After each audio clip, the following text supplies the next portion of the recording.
To install the front console dome lights, remove the dome light cover with a screwdriver, then remove the factory bulbs from their socket.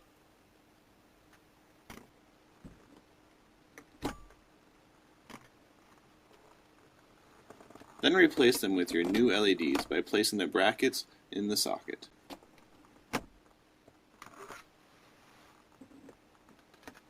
Gently replace the dome light cover and repeat these steps on the main console dome lights as well.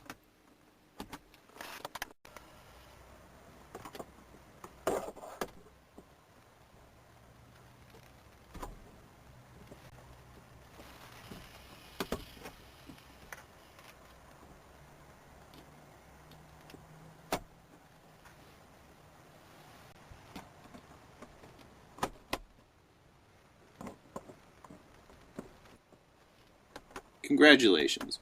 You've just installed your Putco LED door.